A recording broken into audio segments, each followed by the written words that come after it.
Thank you all for coming. This is the Washington panel. I'm Siobhan Gorman. I'm with the Wall Street Journal, and I will be moderating these wonderful experts in cybersecurity and what's going on in Washington. Just to frame the discussion a little bit, there certainly in the spring, and really it dates back to the last year or two in the last part of the Bush administration, there's obviously been a surge in interest in Washington in the cybersecurity issue. And as President Obama came into office, there was quite a lot of discussion about what he was going to do to kind of move things forward on cybersecurity. And so what we're going to talk about today is sort of where that effort stands and also the history of it a little bit. In February, President Obama launched a 60-day cybersecurity review. 60 days later, there was indeed a review, but it would be another 60 days before President Obama would give his speech that was sort of outlining the review, which was trying to at least frame the issues a little bit in terms of talking about the need for a more centralized role for the White House to be able to coordinate policy, both offense and defense, and try to create more of a coordinated effort in Washington, as well as building up outreach to the private sector. And they also put quite an emphasis. Okay. Amit's leaving us. They also put quite an emphasis on privacy and civil liberties, but they didn't really flesh out what that meant. During that time, we also saw quite a few bills emerge on Capitol Hill, some quite broad, like one that is sponsored by Senators Rockefeller and Snow, that seeks to sort of come up with standards and to some degree regulation to kind of raise the cybersecurity levels in various industries across the country. That bill has also been accompanied by a number of them that have targeted particular industries like the electric industry. Those bills were moving forward and they're in a little bit of a holding pattern now, and hopefully our panelists will also be able to talk a little bit about where they see those legislative efforts going. In fact, since Obama gave his major speech on May 29th, talking about cybersecurity being a critical national asset, to a lot of applause from people who had been monitoring this process for quite a while and had been frustrated that the government hadn't quite gotten fully into the game, or they didn't feel that way. There hasn't been a lot of discussion from the White House. It's now been 60 days since that announcement, and there is no new sort of White House cyber policy official. However, the Defense Department has indeed launched its cyber command, and it's done so fairly quietly.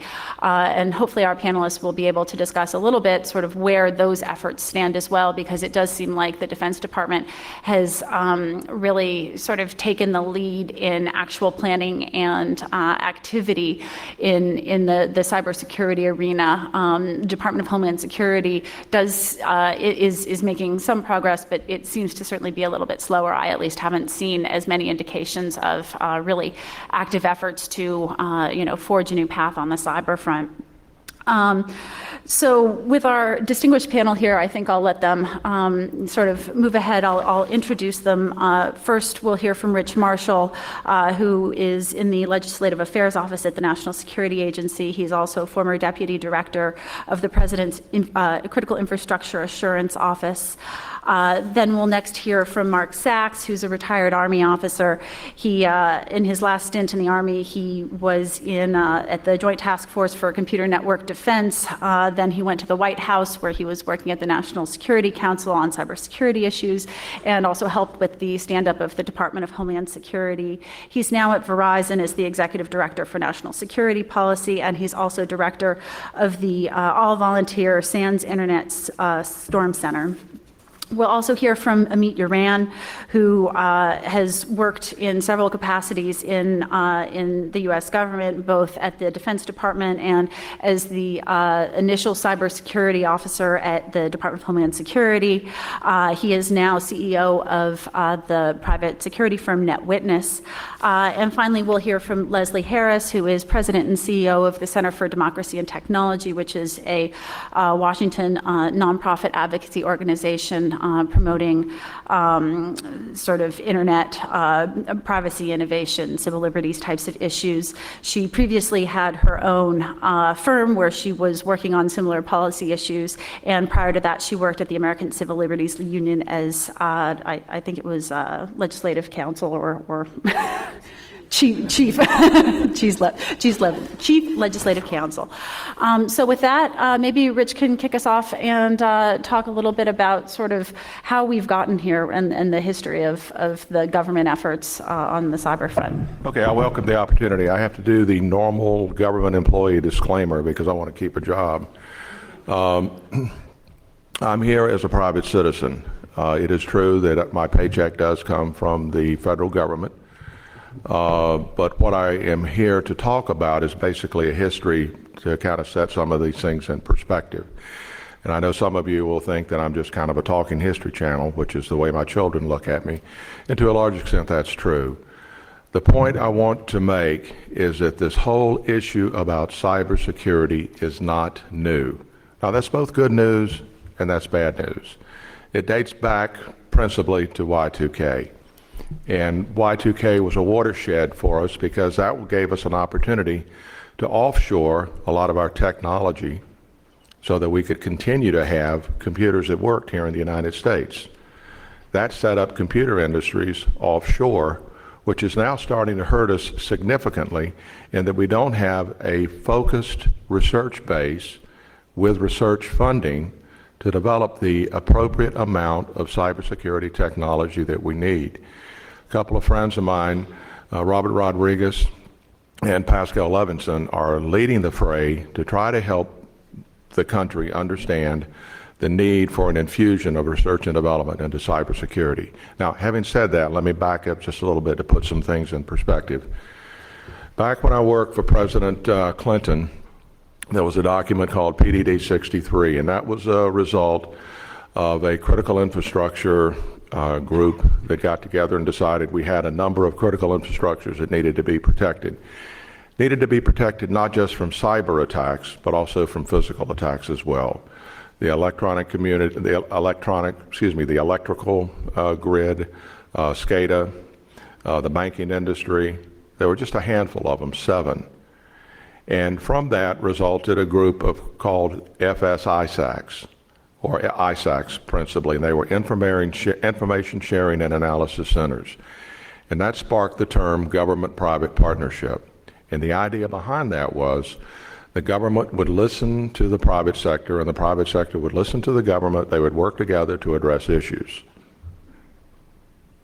Now, all of you are sitting there nodding your head saying yes, because you know that the public-private partnership concept did not fully work. Because people do not like to share information unless it's in a trusted environment. So you have a large number of ISACs that share information internally and are doing a very effective job in trying to protect their critical assets. But that doesn't go all the way across the government. All right, full stop. Let's change the subject to Eligible Receiver 97. Eligible Receiver 97 was a benchmark in cybersecurity history in the United States. Why? Because it brought to national level attention the concept that information warfare was not something that was just theoretically possible in a laboratory environment. This was a live fire exercise done with technology that was downloaded from the internet that was routinely used by script kiddies, and that technology was used to hack into government systems. Now, that had a tremendous overview, and I know that for a personal fact because I was a legal architect for Eligible Receiver 97. I briefed the DoD General Counsel at that time on what we were doing. Not necessarily a very friendly audience because she was on the Church-Pike Commission that resulted in the FISA legislation back in 1978. But she understood that NSA had 2 roles. One was foreign intelligence, and the other one was protect government classified communication systems. And when you're dealing with military communication systems, I think you'll all agree that they're classified systems that do need to be protected from the adversaries. So with the result of eligible receiver 97, it was demonstrated that it was in fact possible to use technology that was readily available off the internet to hack into sophisticated government systems. And when you have the President of the United States learn that his warfighting commanders cannot prevail because of that, it gets national level attention. And it did for a while.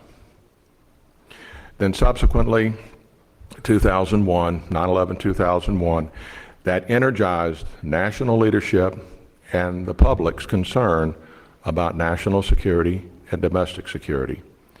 And after 9/11, working with Mark, who was on the commission at the time, and working for Dick Clark, we developed a cybersecurity strategy to protect government systems.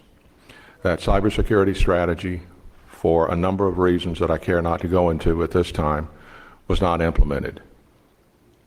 Had it been implemented, we probably would be in a much better position than we are today. So the takeaway from my comments is that the cybersecurity concerns at the highest national level is not new. It's just a very difficult sell. If you think you have trouble as a CISO or a CSO trying to get your board of directors to spend money, try being the president, going to Congress, and trying to get them to understand the need when you've got competing agendas. Health, recovering the nation's economy, cybersecurity. Cybersecurity is interrelated, it's interwoven in all three of those, but it is not necessarily getting the play that today that it did before. And I'm not criticizing anyone, it's just an observation. How's that? That's fabulous. Thank you. Sure. Mark, do you want to take it from there? There we go. I've got a green light. Good afternoon, everybody. Later on, we'll be doing Q&A, and you get to do the Q, and we get to do the A. But before we get started, let me do a Q to you, just so we see where everybody is.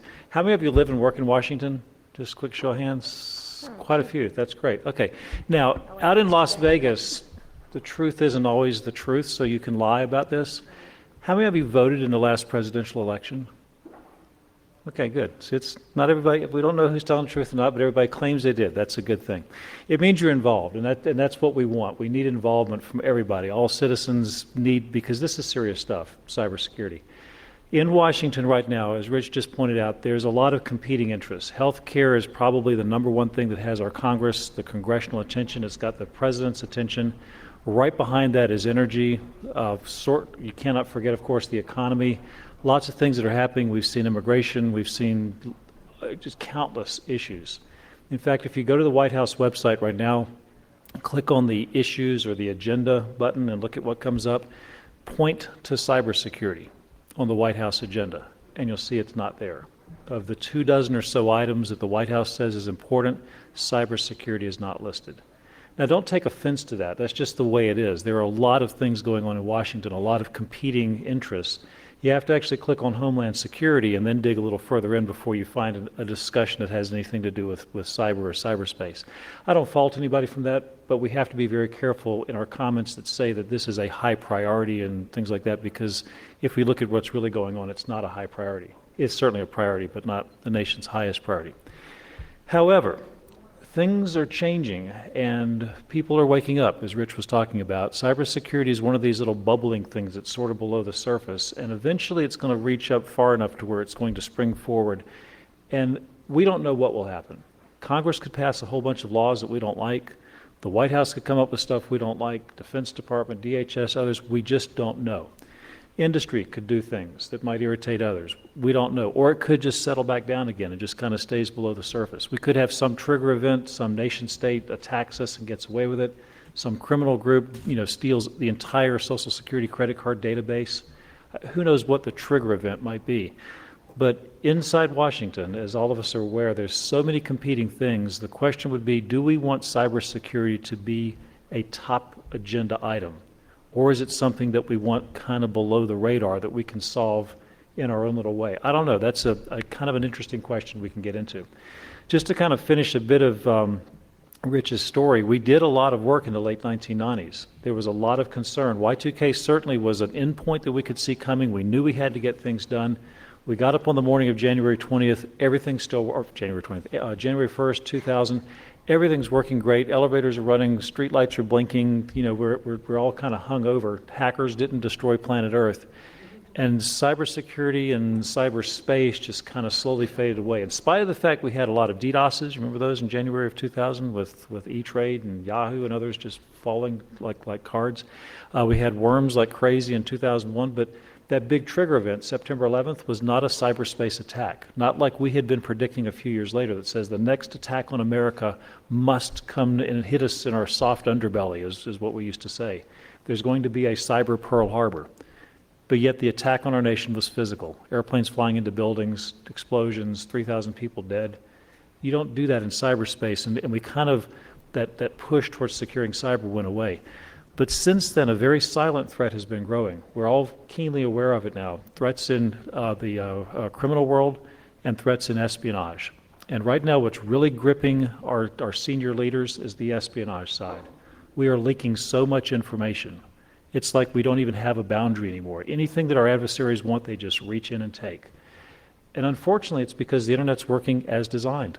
It's doing just what the engineers came up with back in the 70s and 80s when they were thinking these things. It's working perfectly.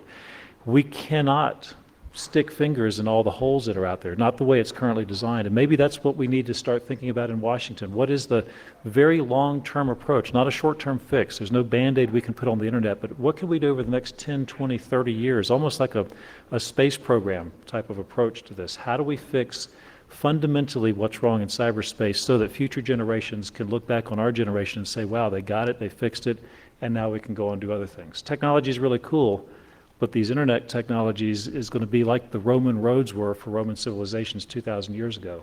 We build it so well, then our adversaries use it against us. They infiltrate us and they take us over, and we cease to exist as a country. And that's a scary proposition. Great, thanks. Amit, do you want to take it from there? You can talk a little bit more about kind of the status of things, particularly at key agencies like DHS and National Security Agency. Throw stones at everybody, so the way I heard that. No, just kidding. Maybe just add a few comments about perhaps the role of government in helping us address this issue that is or ought to be a significant national priority. And to follow up on Marcus's comment, it's important. It's important for everybody. In Washington, we like to view Washington as the center of the universe and all knowledge. Clearly, people don't believe that out here in Vegas, where you don't always have to tell the truth. But so, what is the role of government in protecting or in helping us address this cyber challenge? I think we have not done a good enough job of defining what exactly that role is, and there are multiple roles. There's specific roles that apply to, broadly the .mil domain. There's responsibility when it comes to dealing with the gov domain and government systems and government information. And then is there a role to be played when dealing with the public at large, the .com and all of the other international domains that exist. And so there's, I think, a very poorly defined role for government in all of these ways that really needs to be very explicit, very specific, if we're going to implement the right set of programs and activities that make the most sense.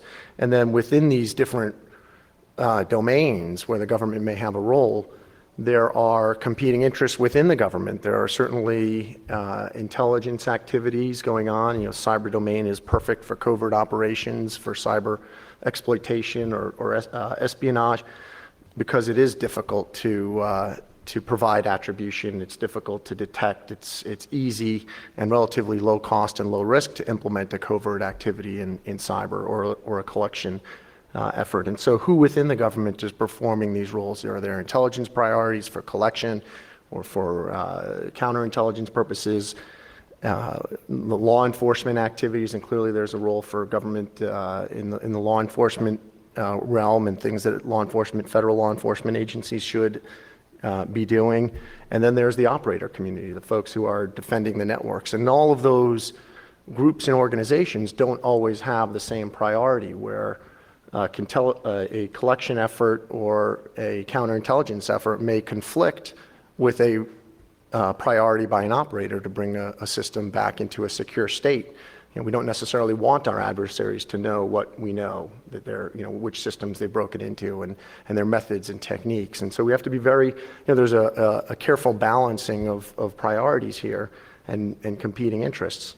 And then there's a tremendous number of complexities to each one of these different domains and the different operators and priorities. There's a tremendous maze, if you will, of additional complexities and challenges when you start talking about the classification of data and what information in the cyber battle is classified and why is it classified and who is it shared with. And that's a big challenge within the government, even among people that have clearances, and do they have the appropriate clearances? And clearly a lot of the folks in the trenches and the system administrators don't have the appropriate clearances and need to know, or the information is perhaps overly classified. And so that's a challenge within the government. When you start extending that into the private sector and into the public domain, I think these challenges become increasingly complex and more difficult to deal with, and they just sort of compound. So beyond the classification, you have a whole array of legal issues and legal authorities and challenges that maybe are being addressed, maybe are not being addressed as we craft different cyber programs and roles for the government in this maze, in this domain. So I will just leave those as the opening comments, and I'm sure it's going to get heated very quickly. Terrific. Leslie, why don't you help us wrap this first part up? Okay. So I don't build cybersecurity solutions. I'm not a CSO. I don't have my own network to watch.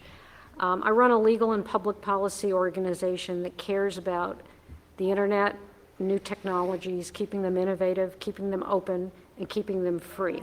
So to us, the cybersecurity threat is an interesting double-edged sword. If we do it right, then we maintain those important values that have allowed the internet to be all the things that we want it to be, and from our perspective, including about democracy, about human rights in other countries. If we do it wrong, and maybe we actually secure the systems, we can do it in a way where privacy is not taken into account, where civil liberties are diminished, and we essentially, sort of destroy the village in order to save it. So from our perspective, the question is, how do we get a balance on all of these sort of security or national security questions, and certainly in the last whatever years since 9/11, those have been, the key concerns for us. So the first thing that I think we have to do, and one of the reasons I'm reasonably, I'm going to say, yes, I'm disappointed that it's been 60 days since the 60-day review, but a couple of things happened in that review that, I hope if we continue might get us to a different result. And one of those is that it was an incredibly transparent and open review process. And I can assure you, my organization essentially coordinated the meetings and response of the civil liberties community. That may sound to you like, well, that's an interesting fact. There haven't been any meetings with the privacy and civil liberties community with asking specifically, what are you worried about? What do you want to see? So for us, that was an extraordinarily big step. One of the things we asked for, I don't think we thought that they might resolve this before they resolved the cyber czar, was that you really ought to have a privacy officer, a person who's at the table who's able to say, did you consider this? Did you consider that? And that is a recommendation that they took to heart. And in fact, it, will be part of the team. So one of the changes that we've seen, which we feel good about, is transparency, because since 9/11 and cybersecurity only being one of these issues, transparency has gone away, and everything having to do with cybersecurity has been classified. And while I assume a great deal of it needs to be classified, I think it's also possible to make enough information public to be able to engage in dialogues with people who have views, and also to give the American public some sense. One of the places you need trust in your strategy is from the American public, and when everything is classified, when everything is secret, and when things come out essentially as sort of reporting in newspapers, pieces of stories, you build a lack of trust, so that when you start talking about, we have to start monitoring government networks, the reaction is going to be, there's going to be some kind of a violation of civil liberties here. So I do feel comfortable that one of the things that has happened in the new administration is a commitment, I think, at a different level to privacy. We will see what happens with that over time, but a commitment to transparency, and we think that that's critical. As I said, we're disappointed that we're not moving faster. I don't think anybody who is following this closely thinks that the government has gone into a freeze while they look for the cyber czar, and we know that in fact there have been a lot of things going on, and certainly the Department of Defense has put its command together, and I assume this process will speed up. I think that, having said that, the White House is never the sole actor, and Congress has 8 committees, all of whom, and there may be 8 committees plus a certain number of subcommittees, all of whom believe that they have an important role to play in cybersecurity. So I expect that when some of the president's priorities are cleared, there were 8 bills last year on cybersecurity. I think this year you're going to see a lot more activity. There have already been some bills introduced. There have already been some civil liberties questions raised by some of those bills that we can talk about. So I think the thing to watch over the next year is whether this becomes highly political, with jockeying Congress versus the president for trying to get a strategy out, whether in fact we get a czar in place who is able to put together a solid strategy for moving us forward, and whether Congress steps back and gives them breathing room to do so. From a civil liberties perspective, the thing I fear the most is that we get this resolved in a cyber Katrina, because that is the circumstance where the one thing that always loses is civil liberties. We get afraid, we move forward, and then later on we have commissions to figure out why we made the choices we did. So I'm very hopeful that in September or October that we will start to see some of these come together, and that we will collectively be able to move towards a strategy. Terrific, thanks so much. I'll open it with a few questions and then we'll open it to the audience. The first thing I was wondering, and I was hoping if each of you could kind of address this from your own perspective, given that Obama did give this major speech on May 29th and here we are on July 29th, what's been going on over the last couple months, and what would you say are the next sort of key steps that need to be taken in Washington to really tackle this problem? We're all thinking about who wants to go on the record. Amit looks like he wants to talk. We'll go this way on the... I'll start off worrying myself by coming in slightly to the left of CDT. Easy. But, yeah, right. So I appreciate the increased transparency, certainly, of the review process, but I think we're still, woefully lacking transparency on any issue or matter that is cyber. When you look at, what's been the cyber doctrine, or what's been driving cyber activities in the federal government and the federal government's approach to cyber over the last 30 plus months, the elephant in the room, the CNCI, Comprehensive National Cyber Initiative, remains highly classified with almost no versions of it floating around, even for people with clearances. Folks in the oversight committees in Congress that have had access to it or have read it have done so in controlled environments and things like that. And maybe for, I don't know what all the logic and rationale behind it is, but I think, it's hard to have a transparent, healthy public debate about the nation's strategy around cyber when the primary directive remains highly classified.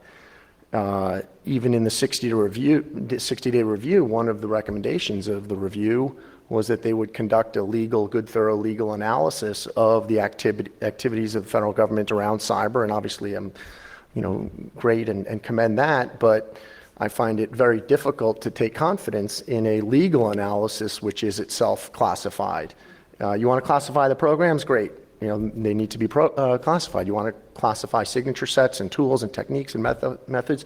That's great. There are reasons to classify a lot of what the government does in cyber, but I think the legal analysis needs to be transparent so that it can be understood and it can be trusted. If privacy violations are occurring, let's understand the legal constructs by which that's happening, or if they're not occurring, then having a little bit greater transparency around what the government is doing might in fact help folks sleep better at night, knowing what exactly, or within certain bounds, what the different programs and activities are doing. And when you look at the number of congressional committees and activities and inquiries around cyber, I would suggest that the executive branch is perhaps causing a lot of the oversight, the problems and challenges that they're getting from the legislative branch because of the way in which these programs have been constructed and for the most part executed. So I answered the question I wanted and completely forgot what you asked, Siobhan, but I asked what was going on in the last 60 days, which you kind of addressed, but I was also asking sort of a forward-leaning question of what are the next couple things that need to happen that would actually show forward progress in Washington on this issue? So, I mean, I think Amit named one, and I think there is a commitment somewhere in that short form, long document on the cyber review to start looking at and declassifying some of this stuff. It's either there or I've been told it, but I agree with you that we can only get so far here in sort of looking at what we've done without it. I mean, obviously, the most public thing that needs to happen is to get the cyber czar in place, and I think until we do that, the outside perception, I don't think the reality, but the outside perception is somehow that, we've gotten frozen in place. And, my understanding is that there have been a number of factors keeping people from that position, not the least of which is not understanding exactly at what level, what the reports are going to be, how much power the position is going to have. Certainly that's not spelled out in the report, and I can only glean from other people who know more than I that certainly has been part of the conversation. And then some people have learned to make good money in security, and suddenly going back into the government is not as attractive as it might have but once been. Got another idea? Oh, yeah. Oh, yeah. Are you done? Oh, I am. I am. Go ahead. I'll offer a heresy in just a second, but let me comment on what you're, not against you, but just a general heresy. All of you will love this. I thought it was a pun, yeah. 60 days have passed. A lot actually has happened. Behind the scenes, many companies in Washington work with Homeland, work with DOD, work with the White House. In addition to what we do on the Hill in terms of legislative affairs, there's a large group of people that work on the executive side that are very integrated in what the federal government's up to. We've had a community for a number of years of critical infrastructure companies, all 18 CIKRs, critical infrastructure and key resource companies that work very closely with the federal government. We've got a nice partnership in place. All of the sectors are represented on what's called the Cross-Sector Cybersecurity Working Group. This is something DHS stood up a number of years ago. We meet monthly. We're working, I'm the comms sector representative to that group, and each of the other 17 sectors have their representatives, plus we have many more that are working. A lot of work is going on behind the scenes. We are not waiting for the grand entrance of the cyber czar carried upon shoulders of people with elephants and stuff like that. They'd have to do that here. Yeah, it would have to do that here. Parade down Pennsylvania Avenue. We are not waiting.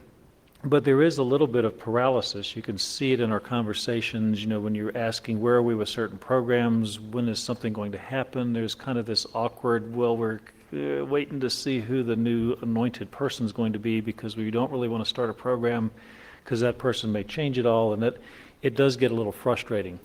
The piece that's really, really scary under all this is the fact that at the national level, we still don't have a good, strong response plan. And we've pointed this out for a number of years. This is not a new observation, that we don't have a national response plan in cyberspace. We've got a place where it will go, and Homeland, to be fair, has created now some working groups to begin working towards building that collaboratively with the private sector, which is a good thing. But if our nation came under attack tonight, we don't have a way to respond. And in fact, we can just look back a few weeks ago at what happened with the DDoS attacks against a few of the government sites. Very quickly, the fingers pointed at North Korea. Of course, it's not North Korea. It was probably a teenager down in South America, which is typically how these things all play out. But we don't have a plan to respond, so we respond quietly and secretly, and things leak out, and then the press takes it in the wrong direction, and then there's all this, you have to answer the crazy questions. We can't keep doing that. We've got to, as a nation, we've got to step up to this plate and be leaders like we've always been. So here's the heresy part. We really need to ask ourselves, do we need a cyber czar? And I realize the 60-day review calls for it, and I realize we're all saying, you know, we got to have.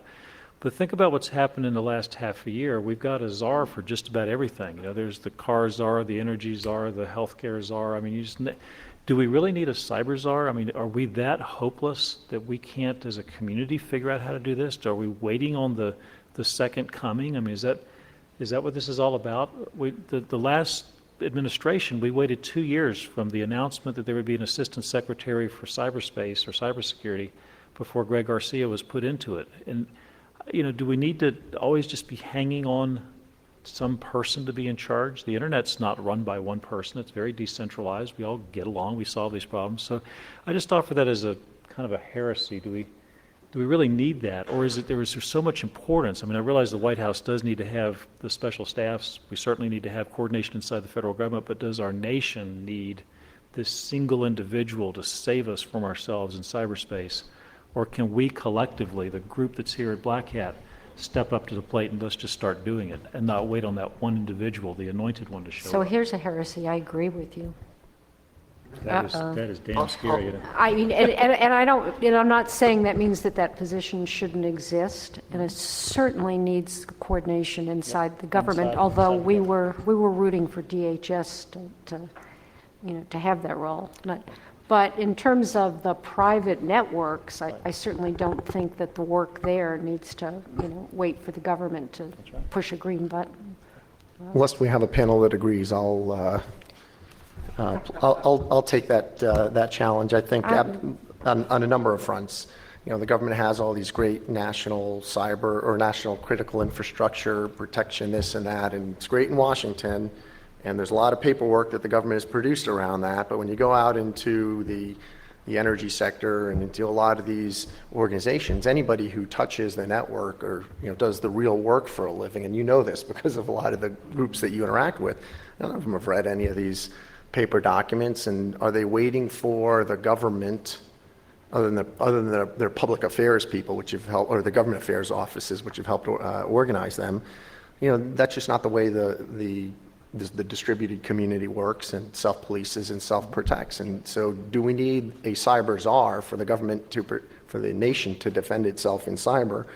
The answer is no. We're having the battle every day. And the ISPs and the service providers and the telcos and the software vendors and other folks and the researchers are the front lines, luckily for us, not the government, because they're a lot more creative and a lot more efficient. There are certain government functions that are occurring, but to think that the government is the center of, you know, defense in the cyber realm, I think is a fallacy. And for the reasons that the information sharing programs with the private sector to a large extent have failed is because of the lack of value proposition in that transparency. It not only needs to be a trusted sharing mechanism, but there needs to be a reason for the private sector to come tell you about their vulnerability or an attack that happened or a compromise that happened.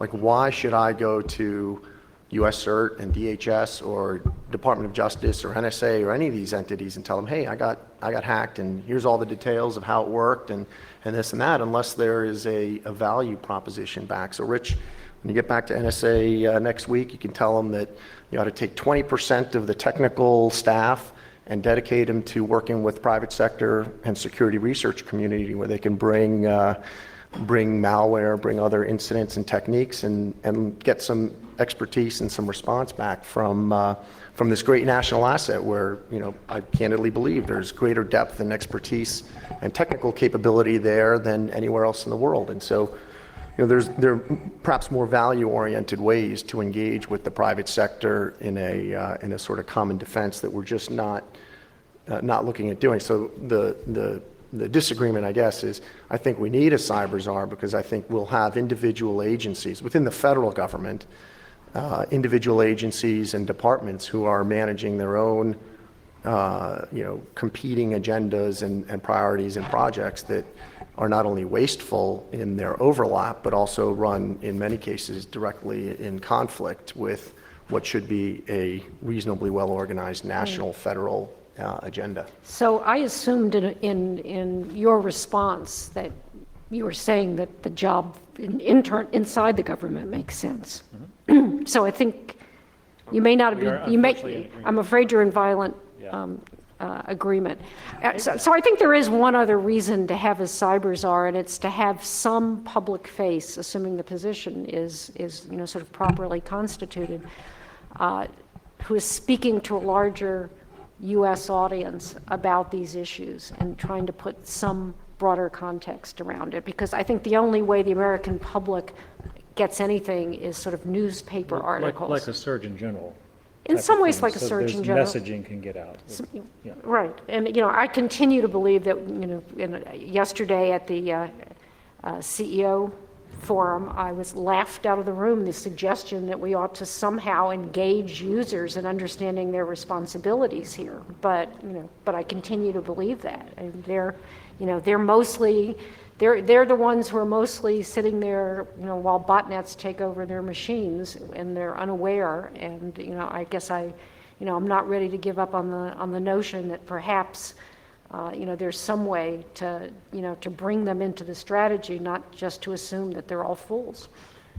At the risk of rolling an intellectual grenade into the conversation, I'm going to suggest that we're having a constructive tension conversation. Part of the conversation is the government should do, and here's how the government should be organized. And the other part of the conversation is the government should not. Absolutely. I don't see a solution to that set, but let me offer a solution. Who owns the internet? Bill Gates.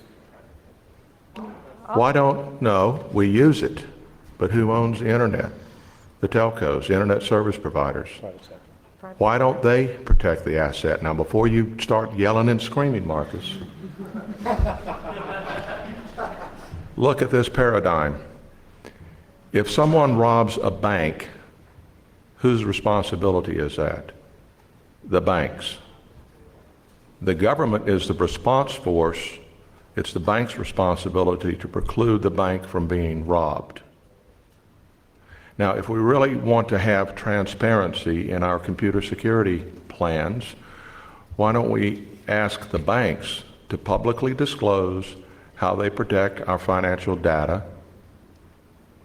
so that we can look over it because we know more than the banking officials and make sure that it's done correctly? And the answer is the banks are not willing to share that proprietary data because they want to protect assets, your assets and their assets. It's something they can measure. It's called money.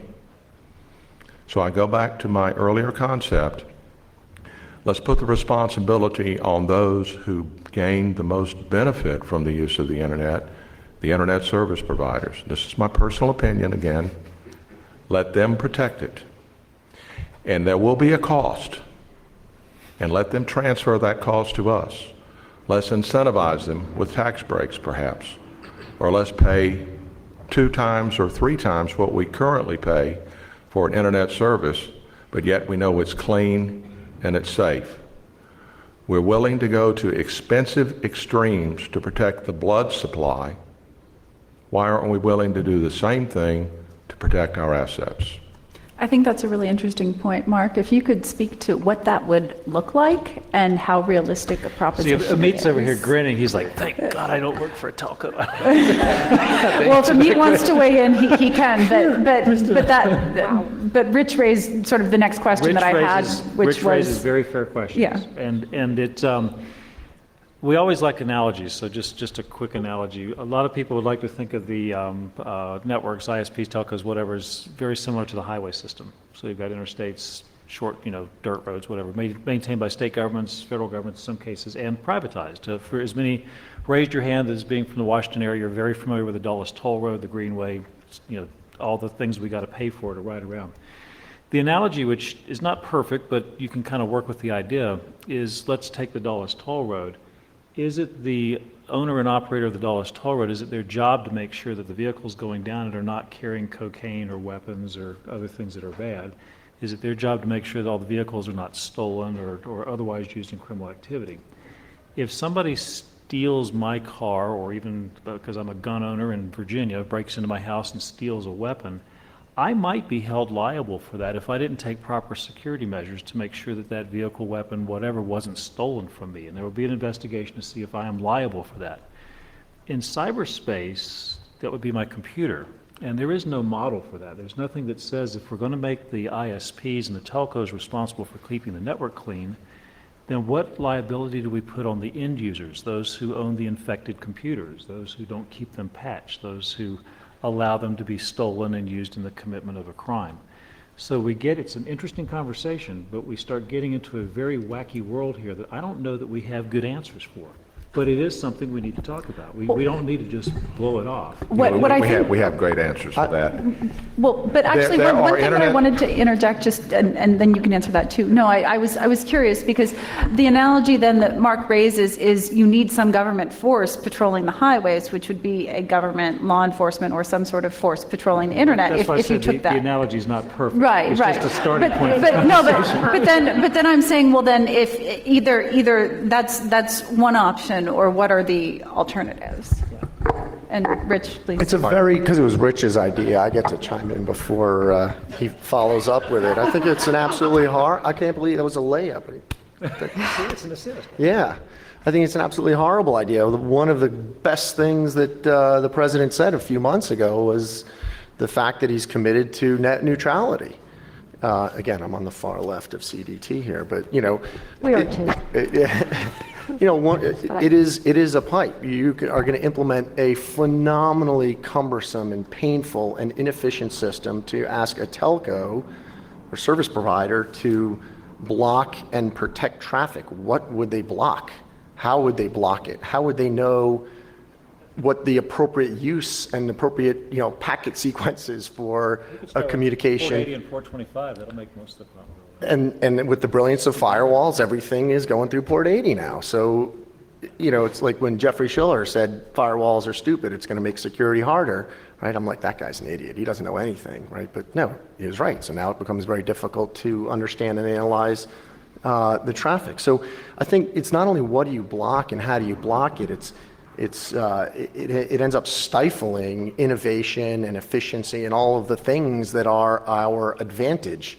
And the freedom of the internet and the free sharing of ideas and information is, for all of its troubles, is still a positive thing as long as you're on the site of right and truth and, the American way and all that good stuff. So, we've seen it happen internationally. And last thing we want to do is justify or allow our government or telcos to be filtering things and giving an excuse to every oppressive regime in the world to do these sorts of things. So only those that own the data, and it's hard to say who owns what data because corporations are collecting information about everyone these days, but it's the responsibility of the person that is owning or housing the data, using the data in their business purposes to protect that data with some legislative support, with breach notification laws and the evils of SB 1386. Without an SB 1386,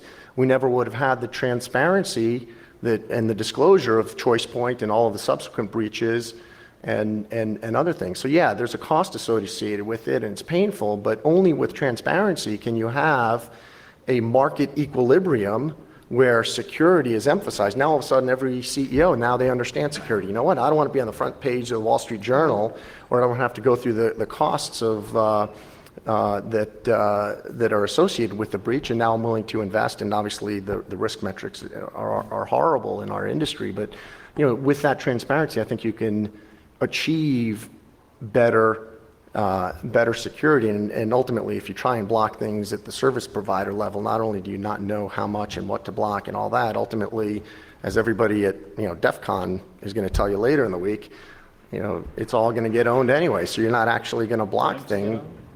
Sorry, it's all already owned anyway. So you're not actually going to block. I don't think you can effectively block things at that aggregate level, which I think again becomes very important to why we need transparency in a lot of the government-oriented programs here, because they have to be, with more transparency, you have more minds around the table making sure that we're implementing effective and efficient programs. Yeah, let me just add to that. Actually, let's let Rich respond first. But he has to respond to me too, so can I just add to it? And All then right. he can respond to both of us.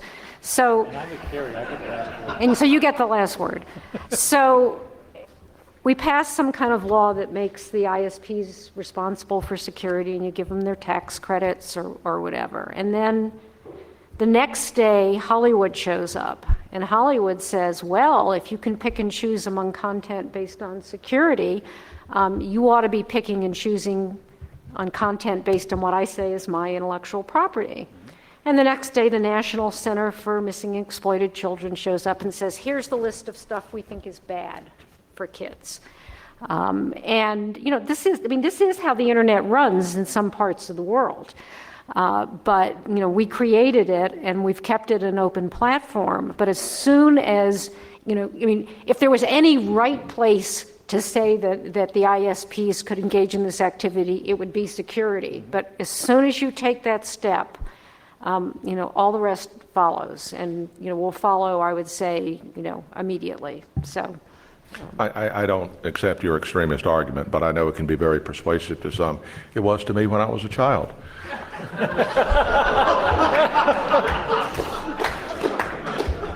My mother and father both told me, don't play with matches.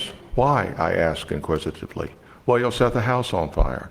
The house is already on fire. So in other words, they paint the worst possible scenario that could happen, rather than realizing that if you use your resources intelligently applied with economic efficiencies, you're going to produce an appropriate and predictable result. We pay our banks X number of dollars per transaction or for security purposes to protect our money. That is a contractual basis contract. As a lawyer, I'm a firm believer in contracts. So when you have a contract with an internet service provider, and each individual can do the same thing, keep the malware out, and let's have an agreement on what malware is. And I'm willing to pay extra for that. Companies currently do that, do they not, Mark? Why limit it to companies? Why not let it go to the private sector as well? Part of the social argument against it going to the private sector, the individual, is that some individuals can afford it and some individuals can't. And that's true. Some individuals can afford cars, some can't. Some people can afford health care, some can't. That is a reality of life. We can't change every reality of life just to make people happy. So let the market support that particular concept. And if I want to eliminate malware and willing to pay you to keep it out, that's what I want. If I want pornography to stay out of my home because I don't trust my teenage son who's 25 going on 14, I'm willing to pay for it. And you should be willing to provide that service. Now, the pain point may be too high, and then I have to live with the consequences. I'm not willing to pay $1,000 a month. But there again, it's a negotiated solution. It's not one that's dictated by the government. I mean, I'm still struck by the notion that the government is 9/11, but we don't, 9/11 meaning help us, but the government is the bugaboo, so we don't want them to do anything. Let's let the private sector resolve this problem. There's nothing wrong with America that cannot be corrected by what is present in America, particularly with the opportunity to do the technology that we have today, the funding that needs to be infused. So we go in, and I know exactly why my good friend Amit agrees with me. Part of the reason he agrees with me is because he's in a cybersecurity firm. I'm happy that he's making money. That's good. I want other security firms to make money. I want the internet service providers to make money, because when they're making money, they pay taxes. When they pay taxes, that helps to pay for social services. Social services are important for those who can't otherwise afford them. What's wrong with that model? And I know you have an answer for that. Well, one question just to build on that before you jump in, is that with that model, is there still some sort of role for government at the very least in terms of providing some sort of the type of intelligence that the government is gathering through its other activities, so that you know what's actually bad that's floating around on the internet, because the government has a certain window into that the private sector doesn't necessarily? How many people come to Black Hat to learn about the latest vulnerabilities? That's why we're here. Where does that research take place? Independent researchers. What motivates them? Intellectual curiosity. The market can provide the solution. You don't need the government to do it. But then the government keeps asking for the information from the private sector. And when the private sector says, so do you have anything that might be interesting to us? They say, good question. Old school. I gave you a new paradigm. Why don't we move to the future? Let the past be the past. Bury it. Well, it doesn't answer the question. Siobhan, you actually changed the question a second ago. Somebody Sorry, do what you need to do. What's the question? Yeah, so let me wrap up the little thread that Go Rich for had it, started please. here, because, and then we can get to what you're talking about, what I think is a different thread. The internet and all of comms, as we all know, is a very, very complex, highly intertwined. I don't think any one person truly understands end to end how this stuff works. Some may claim they do, but honestly, if you sit them down and ask them, do you really understand it? Okay, I got parts of it. Yeah, I can do IP routing with Cisco's. Do you understand MPLS? Well, I know what it means, but can you do it? No. I mean, trying to find one person who understands the entire global communication system, it ain't going to happen. It's just too complex. Kudos to those who have figured out how to make this stuff work. It's absolutely remarkable that we've glued our planet together. I mean, literally, when you think about this, that anybody virtually anywhere on the planet except North Korea Burma. can talk to anybody else like that. I mean, anytime I'm on the phone talking to Australian, it seems like I'm sitting right next to a meet. I mean, it's phenomenal that this stuff works the way it does. What Rich is getting at is really one of consumer choice, parental control, whatever the terms is that you like. And many companies are beginning to offer this. This is an interesting service. As a parent, you can go onto a website, drop-down menu. You can select for your child's cell phones whether they can do texting, or if they can, what the attachments might look like. Many companies offer, through the video services, where you can block certain types of movies, access. I mean, that parental control is growing. It's not as much as we'd like it, but it's getting there. The question is, should we have the same thing on the internet? Should parents be able to describe the internet for their children through drop-down menus, and then for themselves, should they be able to say, this is the internet experience I want, and then my ISP or my service provider then engineers that experience for me? I think all of us agree that is a very cool concept. Absolutely. But there are other forces out there who differ with that and say, no, that alters the free expression of the internet. That makes the internet different for different people. We want it to be the same end to end. And so we're in Washington. This is the type of debates we get into. Very fair to hear all sides of the argument, but this security piece, which is kind of what's common to all of us, is something that we need to inject into these talks. Right now, it's not really getting much conversation. We get a lot of coverage about all the other things. Security is like this little dark horse that sits over in the back corner that anytime a good idea comes up, the security Nazi raises his hand and says, yeah, but. And after a while, the security guy is not invited to the meetings because you keep raising all these objections. I think we can do it. We just need to keep pushing at it and remembering that the network providers, the ISPs, have a lot more to worry about than just the security of their customers. Availability is the number one thing people want. How many of you curse your cell phone companies when your cell phone doesn't work? You're not cursing them because somebody might be able to Bluetooth you and pull your address book down and do a confidentiality attack or something else. You curse them because of availability. And the phone companies know that, and they try and over-engineer availability because that's what they want. It's the other pieces that we're very cognizant of that just kind of have to happen in the background. And I think we work, this is a government type of thing, we have to work with the government on it. It's not just the private sector doing it alone, but we don't need the government telling us how to do it either. We really do need to have the consumers involved, the consumer choice, that type of an approach. And now we can move to a different subject. Although I think it's really important for people who may be in Washington but are not involved in the policy conversation to understand the policy conversation is about this deep. So, trying to parse through some of these questions to a legislative body, I think would hard. be very difficult indeed. Well, did you have, Audience questions?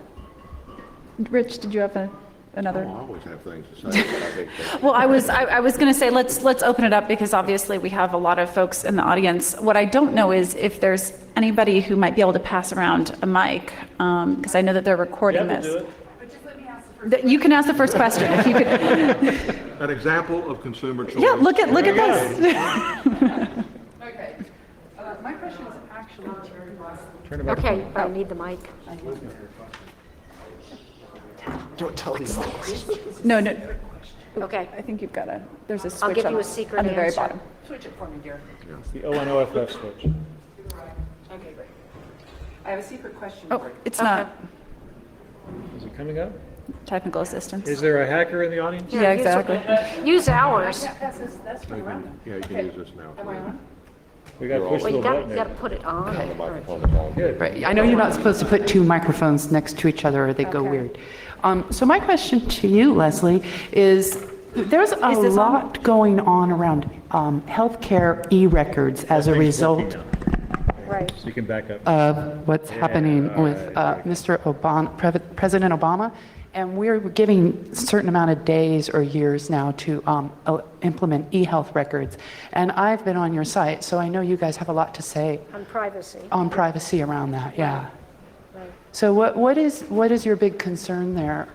Well, the big concern there was two concerns. One was the traditional healthcare system, which HIPAA really addressed, which was how to share information successfully inside among doctors, patients, and doctors, insurance companies, and payers.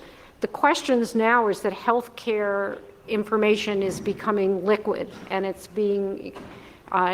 easy to there's a mandate now to be able to provide electronic copies directly to patients. There are sites being set up for people to store their records. There are, search is now integrated with sites that you share your personal information in great detail. And we don't have a good set of rules around that. And part of it is the same problem we have with the fact that everything's in the cloud. We don't have rules for the cloud that make sense, and now we're throwing healthcare information into the cloud as well. And so it's on the consumer side, it's if we're going to give people their healthcare data and tell them to go store it in the cloud, what are the rules? Who controls it?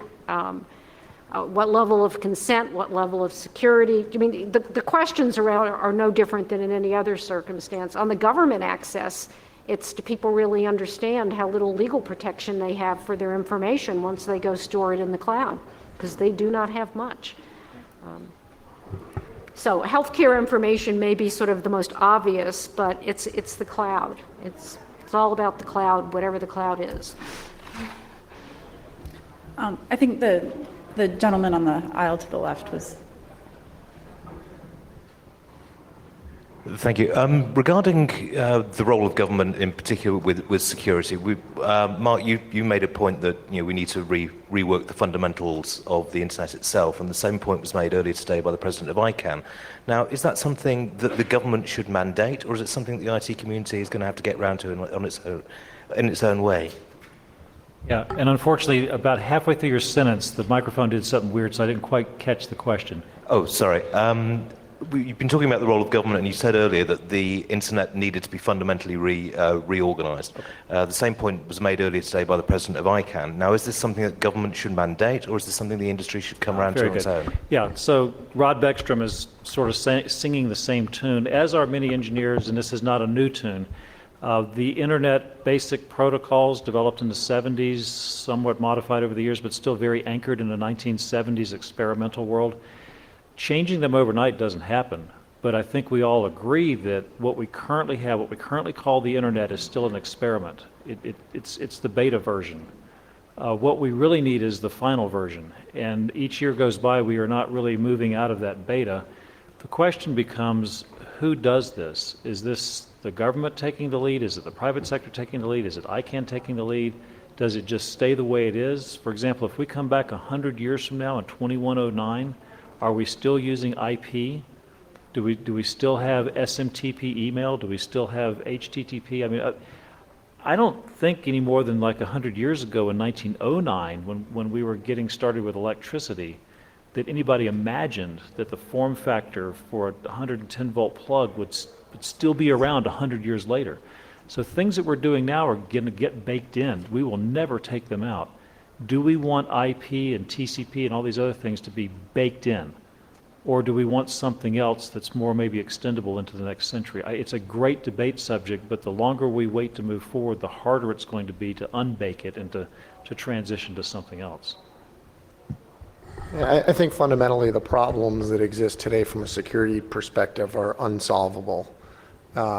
We cannot design secure computer systems and networks, and that paradigm is not going to change. So I think there is a role for government in the investment in fundamental research, which can lead to innovation. I think there is some private funding for research, but most of the private and entrepreneurial activities are much more short-term cycle types of investments and innovation, and I think there is a significant role for government.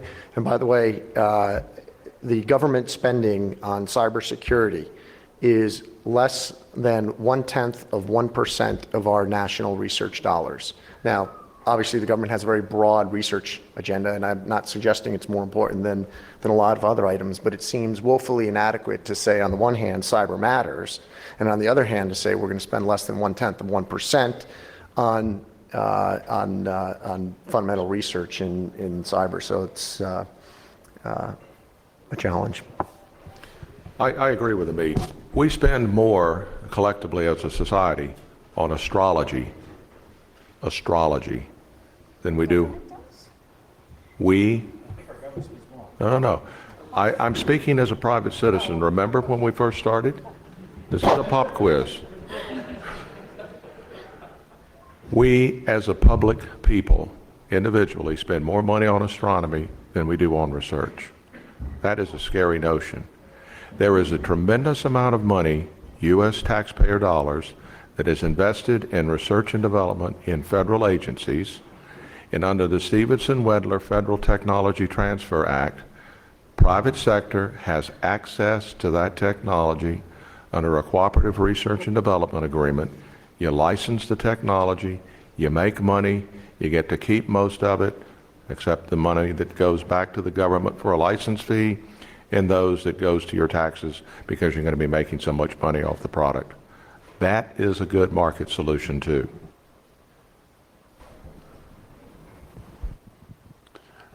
I'd like to bring up back to the point that Richard brought up as a private citizen, as you just remind us again about new thinking. I was a victim of identity theft a couple years ago. It cost various firms about $250,000. The FBI, and since it occurred all across the US, their answer was, yeah, but that's not enough money to be interested in.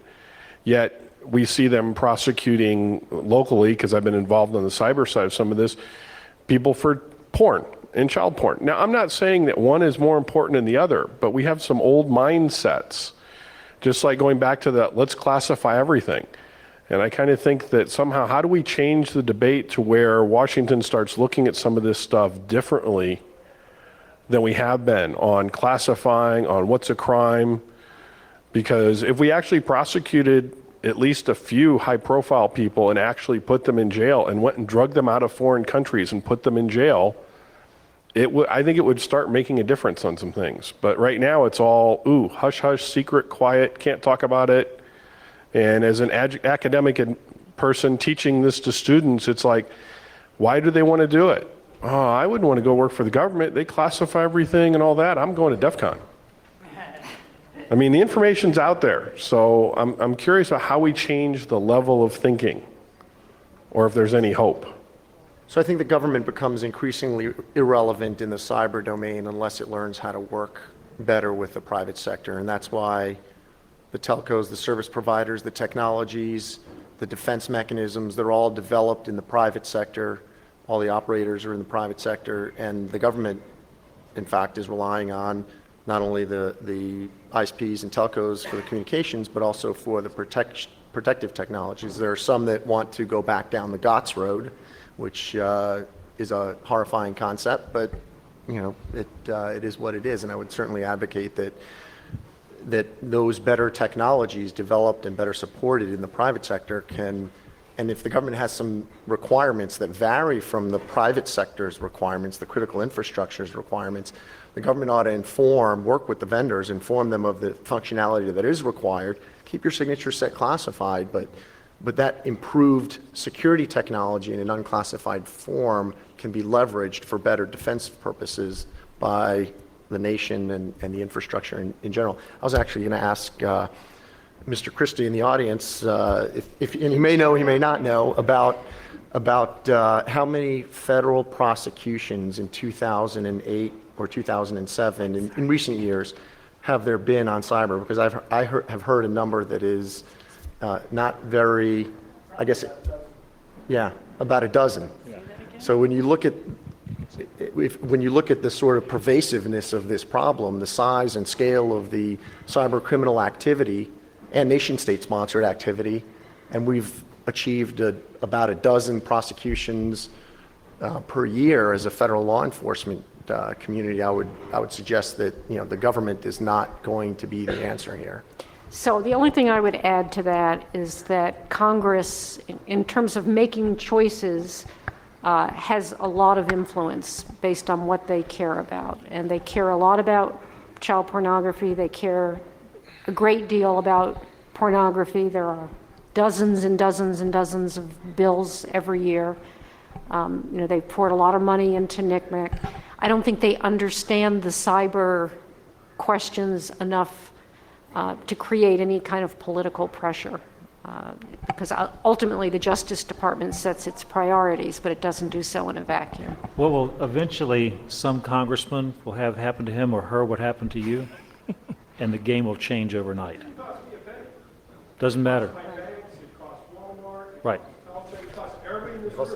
So Mark is suggesting that the way we're going to get increased enforcement in cyber is for one of you to hack into an account of a prominent congressman of the right committee. Any volunteers? Actually, the FBI has this great talk that they gave on how they do it. Microphone. Where's the microphone? Microphone. Oh, okay. Got to wait your turn. Sorry.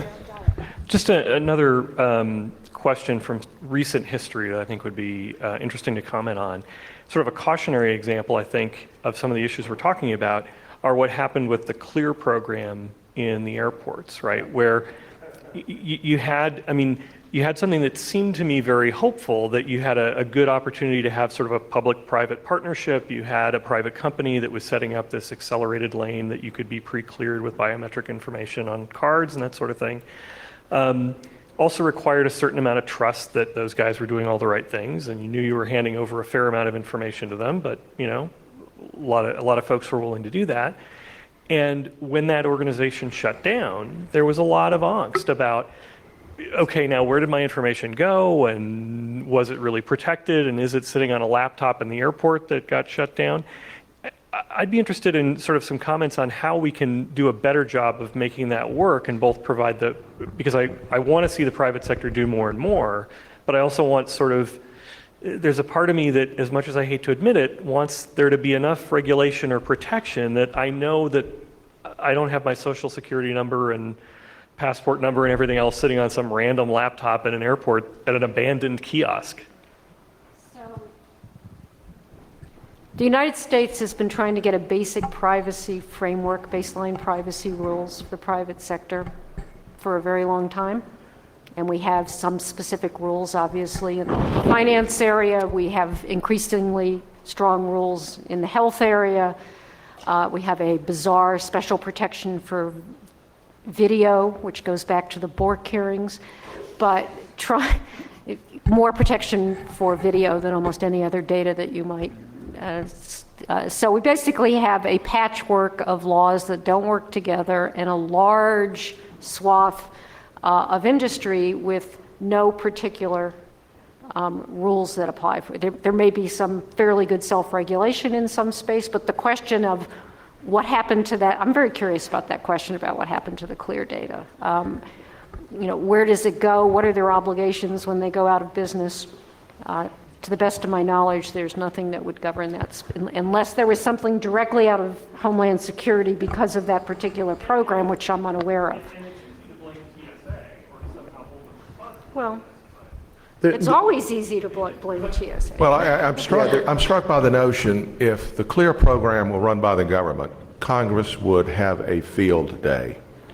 But a private company who may have sold the information, I'm not suggesting that they did, but suppose they sold that information to an overseas entity, friendly or otherwise, because they were strapped for cash.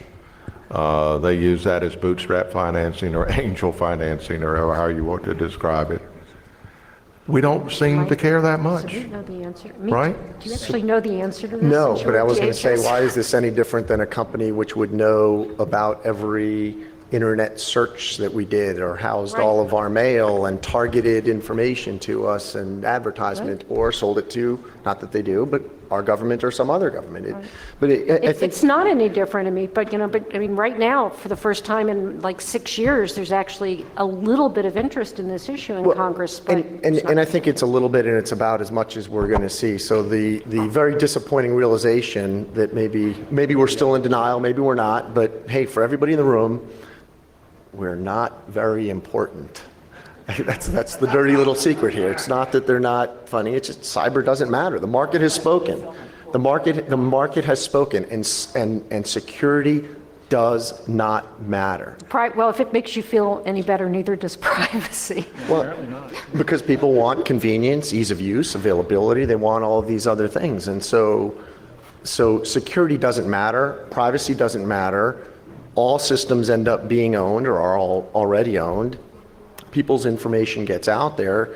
We are concerned about it because of our age group and where and how we grew up. But when you look at the younger generation, where they have zero expectations of privacy. They run around, posting things on social media sites or sharing things that, in our mind, I'm like, wow, why would you, oh my God, like, for real?